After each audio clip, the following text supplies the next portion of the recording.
Bienvenido a mi Latam. 나의 라틴 아메리카에 오신 것을 환영합니다. 저는 선문대학교 스페인어 중남미 전공 교수 김기현입니다. 오늘은 역사 14번째 강의 멕시코와 브라질의 독립에 대해서 이야기를 해보도록 하겠습니다. 지난번 시간에는 시몬 볼리바르와 산마르틴에 의한 남미의 독립에 대해서 이야기를 했었는데요. 오늘은 북중미 지역에 있는 멕시코와 누에바 에스파냐 보강령이죠, 그죠? 그 당시에 멕시코와 그 다음에 포르투갈이 지배했던 브라질은 어떻게 독립이 되었는지를 한번 이야기해 보도록 하겠습니다. 이 중남미에서 제일 큰 나라잖아요, 지금도. 그래서 그 나라들은 좀 독립의 상황이 남미하고는 좀 다르게 이루어져요. 특히 멕시코 같은 나라는 독립한 날과 독립기념일이 달라요. 이건 또 왜 그런 일이 벌어졌을까 하는 것들을 지금부터 살펴보도록 하겠습니다.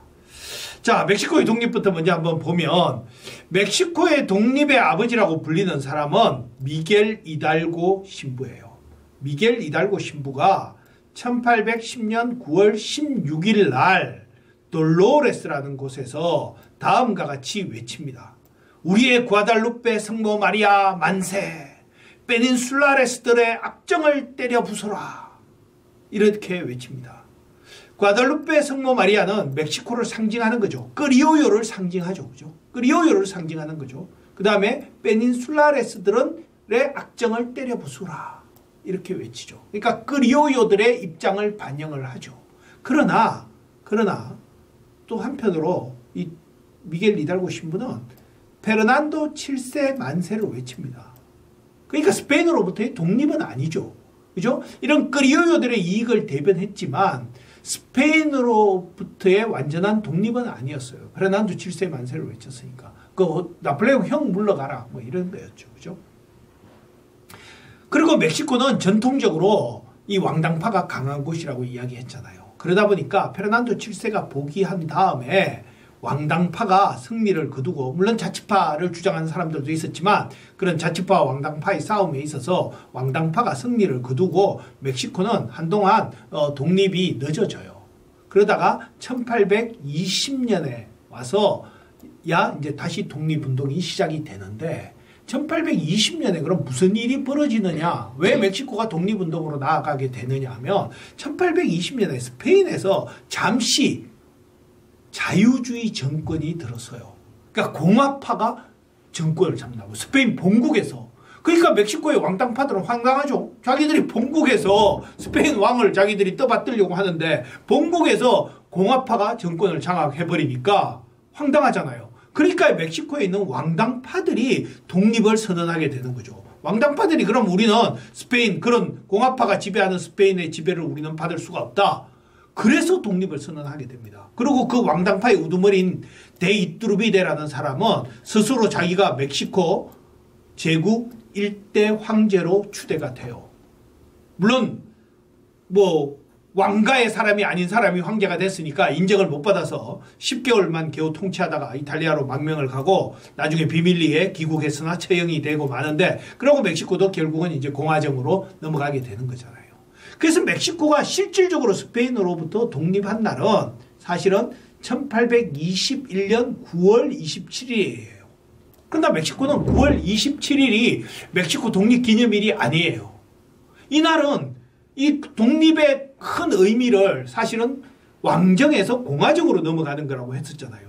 근데 멕시코는 오히려 거꾸로 스페인이 왕정에서 공화정으로 넘어가니까 자기들은 왕당파들이 이 공화정 싫다하고 독립을 했으니까 역사를 거꾸로 간 거죠. 그래서 멕시코 사람이 비록 스페인으로부터 독립을 했지만 오늘날 멕시코 사람들은 이거는 의미가 없다, 역사의 큰 흐름에, 진보적인 흐름에 이거는 의미가 없다 해서 이날은 독립기념일로 하지 않고 그냥 미겔 이달고 신부가 크리올로의 이익을 대변하면서 일어났었던 1810년 9월 16일을 독립기념일로 삼아요. 그래서 9월 15일 저녁에 되면, 밤 12시가 되면 멕시코 그 중앙광장 소칼로라고 그 넓은 그 광장에 그 옆에 대통령 궁이 있거든요. 거기에 대통령이 와서 저 종을 땡땡땡땡 치면서 비바 메히코 이렇게 외칩니다. 멕시코 만세 비바 메히코 외치면 그 광장에 수십만 명이 모여가지고 비바 메히코 하면서 막 촛불을 터주고 막 난리가 나죠. 그죠? 정말 한번 볼만한 그런 광경이에요.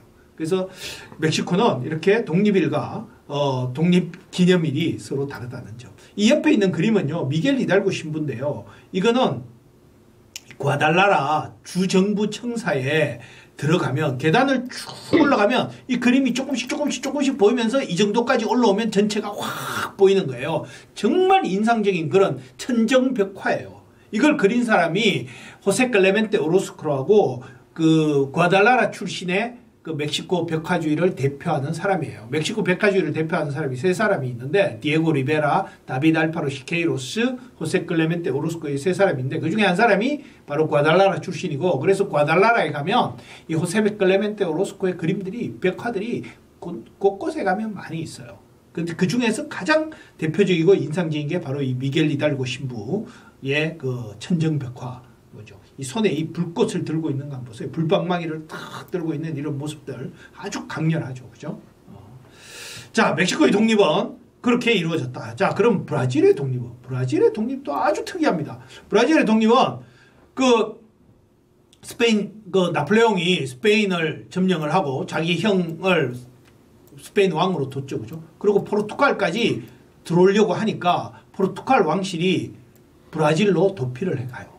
브라질로 도피를 갑니다. 그러다가 이 나폴레옹이 패배하고 포르투갈까지는 들어오지도 못했어요. 사실상은 못 들어오고 그리고 나폴레옹이 패배하고 난 뒤에 스페인에서 또 물러갔죠. 그러고 나서 이 왕실이 본국으로 환도를 하는데 그때 이 페드로 왕자는 남아서 이 브라질을 습정을 해요. 그 왕은 돌아가서 포르투갈로 돌아가서 포르투갈을 다스리고 왕자는 남아서 브라질을 통치를 한 거죠. 근데 이 브라질이 사실은 보면 이 포르투갈이라는 나라보다 훨씬 더 크잖아요. 그죠? 힘도 더 센 거죠. 그러다 보니까 여기가 더 힘이 세고 여기가 본국이 될 것 같은 그런 느낌? 그런 게 들잖아요. 그래서 이 포르투갈 왕실에서 자꾸 페드로 보고 돌아와라. 빨리 본국으로 돌아와라. 이렇게 자꾸 강요를 해요. 그러는 와중에 이 브라질에 있던 독립파 크리올러들이 페드로 왕자를 찾아가서 이야기를 합니다. 1822년에 본국으로 돌아가지 말고 여기 만약에 계속 남아 계시면 당신을 우리가 왕으로 떠받들겠습니다. 이렇게 하는 거죠. 그러니까 페드로 왕자가 뭐 본국 돌아가봐야 아버지 왕이 있고 자기가 언제 왕이 될지도 모르겠고 그리고 이 브라질은 또 포르투갈보다 훨씬 더 큰데 이 훨씬 더 큰 브라질에서 왕하는 게 지금 당장에 왕하는 게 더 좋잖아요. 그 본국에 간들 아버지 자기가 꼭 왕이 되리라는 보장도 없고 사실은 그죠? 그러다 보니까 오케이 해서 자기가 여기 남기로 하고 그래서 브라질은 그렇게 해서 독립을 한 거예요. 그래서 왕실이 두 개로 나눠지죠. 포르투갈에 있는 그 포르투갈을 지배하는 왕실과 브라질에서 브라질을 통치하는 그 왕실로 두 개의 왕실로 나누어지는 거예요. 그래서 브라질은 이 페드로 왕자를 돈 페드로 1세로 왕으로 브라질 황제로 모시고 그리고 입헌 군주 국가를 만들어 버리는 거예요. 그래서 중남미는 대부분 다 이 독립을 통해서 왕정에서 공화정으로 넘어갔는데 브라질만 독립하고도 왕정이 계속 이어지는 거예요. 브라질은 독립하고도 왕정이 계속 이어집니다. 그리고 1846년에 가면 그 돈페드로 1세의 아들인 돈페드로 2세가 등극을 하고 그래서 1889년까지 왕정이 유지가 돼요. 근데 이게 한편으로는 왕정에서 공화정으로 이렇게 빨리 나아가지 못했다. 라는 측면도 있지만 또 다른 한편으로는 그런 왕의 권위를 통해서 이 브라질이라는 큰 나라를 하나로 묶어서 유지할 수 있었다는 점에 있어서는 또 아주 긍정적인 면도 있었다. 그 왕정을 유지함으로써 브라질이라는 큰 나라를 하나로 유지할 수 있었다. 그죠? 물론 이 돈페드로 1세나 돈페드로 2세가 자기의 왕권을 강화하려고 하고 왕의 권한을 강화하려고 했으면 아마 이런 크리올러들이 이 황제를 가만두지 않았을 거예요. 그런데 이 사람들은 자기의 그 위치를 잘 안 거죠. 그죠? 자기의 그 상황을 잘 판단을 하고 그냥 왕으로서만 그 지위만 누린 거죠. 그리고 브라질은 그런 이 상징적인 동페드로 황제 그 상징적인 그 동페드로 1세의 왕 밑에서 이 나라를 하나로 유지했고 그 대신 이 각 지역에 있는 그 각 지역의 그 리더들 그런 크리올러들은 거의 자기의 하나의 나라를 유지를 한 거예요. 그래서 브라질은 이런 그 각 지역들이 거의 한 나라와 같은 그런 자율적인 권한을 가져요. 지금까지도 그렇습니다. 지금까지도 브라질은 그런 각 주들의 힘이 막강한 거죠. 대통령은 가장 힘센 주지사 정도밖에 안 돼요. 그럴 정도로 브라질은 각 주의 힘이 지금까지도 막강해요. 만약에 그걸 허용하지 않았더라면 아마 이 크리올러들이 이 왕을 몰아냈을 거예요. 그죠? 그러나 이 그런 허수아비 왕을 두고 각각의 그 자율 자치를 누리면서 국가를 하나로 통합할 수 있었다는 거. 이런 거는 굉장히 긍정적이었다고도 생각할 수가 있겠습니다. 자, 독립의 결과에 대해서 말씀을 드리겠습니다. 자, 독립은 어떤 변화를 가져왔느냐. 일단 권력의 이동에 있어서 원주민들이 백인들을 몰아내고 원주민과 페닌슐라 90%가 넘는 원주민과 메스티소들이 백인을 몰아내고 독립을 한 것이 아니라 백인들끼리 크리올러들이 페닌슐라레스를 몰아내고 그렇게 독립을 이루었다. 그래서 백인에서 백인으로의 권력 이동이다. 그죠?